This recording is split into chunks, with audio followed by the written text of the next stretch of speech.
Secunderabad parade grounds లో ప్రధాని మోదీ మాట్లాడిన స్పీచ్ లో తప్పేముందని ప్రశ్నించారు బీజేపీ నేతలు. కావాలనే ఇండియా కూటమి నేతలు కేంద్రంపై తప్పుడు ప్రచారం చేస్తున్నారని మండిపడ్డారు.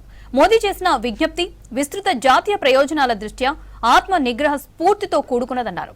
బండి సంజయ్ కుమారుడు భగీరథ కేసులో అసలు ఏం జరిగింది అనేది సిట్ తేల్చాలన్నారు బీజేపీ నేతలు.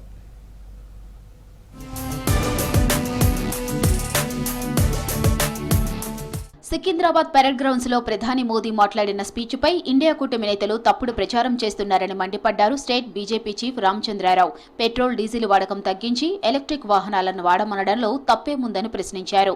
యూరప్ దేశాల్లో పబ్లిక్ ట్రాన్స్పోర్టే అత్యధికమని వివరించారు. వోకల్ ఫర్ లోకల్, స్వదేశీకి ప్రియారిటీ ఇవ్వమని మోదీ చెప్పడాన్ని ఎందుకు తప్పుదోవ పట్టిస్తున్నారని మండిపడ్డారు. మీ ద్వారా సీఎం రేవంత్ రెడ్డి గారిని, మల్లికార్జున ఖర్గే గారిని కోరుతా ఉన్నాను, దేశం కోసం మంచి మాట్లాడినప్పుడు ఆ మంచి విషయాలను చేయాలని మేము కూడా అనేక సార్లు మేము దేశం కోసం ప్రభుత్వం చెప్పినటువంటి సూచనలు కూడా పాటించినాము. దేశ ప్రజలకు ప్రభుత్వం కూడా నరేంద్ర మోదీ గారు ఇచ్చినటువంటి సలహా ఏవైతే కొన్ని సూచనలు చేస్తున్నారో అవన్నీ కూడా సూచనలు పాటించి దేశ భక్తిని చాటుదాం. బంగారం కొనవద్దని ప్రధానమంత్రి మోదీ చేసిన విజ్ఞప్తి విస్తృత జాతీయ ప్రయోజనాల దృష్ట్యా ఆత్మనిగ్రహ స్ఫూర్తితో కూడుకున్నదన్నారు కేంద్ర మంత్రి కిషన్ రెడ్డి. ఆయన ఉద్దేశాలు స్వచ్ఛమైనవి కాబట్టి ప్రజలు కూడా ఆయన అభ్యర్థనను పరిగణనలోకి తీసుకుంటారని ఎక్స్లో పోస్టు చేశారు. ఇందిరాగాంధీ ఇలాంటి విజ్ఞప్తి చేసినప్పుడు ఎవరూ వినలేదని తెలిపారు. చివరికి ఆమె 1968 బంగారు నియంత్రణ చట్టాన్ని తీసుకురావాల్సి వచ్చిందన్నారు కిషన్ రెడ్డి.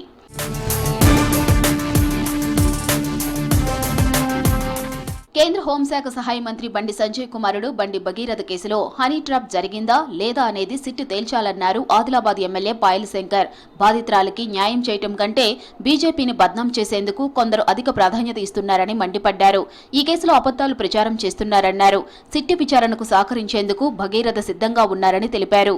బండి భగీరథ సంబంధించినటువంటి ఆ విషయాన్ని కొన్ని రాజకీయ పార్టీలు తమ రాజకీయ స్వార్థం కొరకు ఈ రోజు కార్యకర్త స్థాయి నుండి కేంద్ర మంత్రి వరకు ఎదిగినటువంటి బండి సంజయ్ కుమార్ను వ్యక్తిగతంగా టార్గెట్ చేసుకుని ఆయన ఎదుగుదలని చూసి ఓర్వలేనటువంటి ఈ రోజు మాట్లాడుతున్నటువంటి సోషల్ మీడియా మాటలు బాధితురాలికి న్యాయం చేయాలని కాదు, వాళ్ళ ఆలోచన అంతా కూడా భారతీయ జనతా పార్టీని ఈ విషయంలో ఏదైనా ఇబ్బంది పెట్టాలని కొంతమంది ప్రయత్నం చేస్తా ఉన్నారు. బండి సంజయ్ కుమారుడు బండి భగీరథ్ తనపై నమోదైన పోక్సో కేసులో హైకోర్టును ఆశ్రయించారు. పేట్ బషీరాబాద్ పోలీస్ స్టేషన్లో నమోదైన పోక్సో కేసులో మధ్యంతర బెయిల్ కోరుతూ హైకోర్టులో పిటిషన్ దాఖలు చేశాడు.